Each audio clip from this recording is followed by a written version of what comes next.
ഇമാർ സൗത്തിൽ ഗ്രീൻവേ എന്ന് പറഞ്ഞുകൊണ്ട് ഒരു കമ്മ്യൂണിറ്റി ലോഞ്ച് ചെയ്തിട്ടുണ്ടായിരുന്നു. അത് കംപ്ലീറ്റ്ലി സോൾഡ് ഔട്ടായി. ഇനി ഇമാർ സൗത്ത് എവിടെയാണെന്ന് ഞാൻ പ്രത്യേകിച്ച് പറഞ്ഞു തരണ്ടല്ല, അൽ മക്തൂം ഇന്റർനാഷണൽ എയർപോർട്ടിന് അടുത്ത് വരുന്നത്. ഇപ്പോൾ ഗ്രീൻവേ 2 എന്ന് പറഞ്ഞുകൊണ്ട് ഒരെണ്ണം ലോഞ്ച് ചെയ്തിട്ടുണ്ട്. 3 ബെഡ്റൂം വന്നിട്ട് 246 യൂണിറ്റ് ആണ് ലോഞ്ച് ചെയ്തേക്കുന്നത്. 2446 ബിൽറ്റപ്പ് ഏരിയ. 2.72 മില്യണിലാണ് ലോഞ്ച് ചെയ്തേക്കുന്നത്. സ്റ്റാർട്ടിംഗ് പ്രൈസ് ആണ് ഇത് വന്നിരിക്കുന്നത്. ഓക്കെ, ഇനി നമുക്കിതിൻ്റെ പേയ്മെൻറ്റ് പ്ലാൻ നോക്കിക്കഴിഞ്ഞാൽ നിങ്ങൾക്ക് മനസ്സിലാവും. 10% ആദ്യം ഡൗൺ പേയ്മെൻറ്റ് കൊടുക്കണം. പിന്നെ ഓഗസ്റ്റിൽ 10%. സോ ടോട്ടൽ 20% നമ്മൾ ഈ വർഷം കൊടുക്കണം. നെക്സ്റ്റ് ഇയറിൽ നമ്മൾ എന്ത് ചെയ്യണം? 30% ആണ് കൊടുക്കാനുള്ള.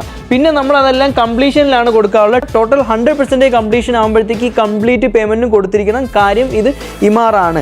അതുപോലെ തന്നെ ഇത് അത്രത്തോളം ഇമ്പോർട്ടൻ്റ് ആയിട്ടുള്ള പറയാനുള്ള കാര്യം എന്ന് പറഞ്ഞു കഴിഞ്ഞാൽ ഇത് അൽ മക്തൂം ഇന്റർനാഷണൽ എയർപോർട്ടിന് അടുത്താണ്. ലാസ്റ്റിൽ അപ്പാർട്ട്മെൻറ്റ് വന്ന സമയത്ത് ഒരു യൂണിറ്റ് പോലും നമുക്ക് എടുക്കാൻ പറ്റിയില്ല. കാര്യം കംപ്ലീറ്റ്ലി സോൾഡ് ഔട്ടായി ഇൻറ്റേർണലി. അതുപോലൊരു സ്ഥലത്താണ് ഇപ്പോൾ ടൗൺ ഹൗസ് വന്നിട്ടുള്ളത്.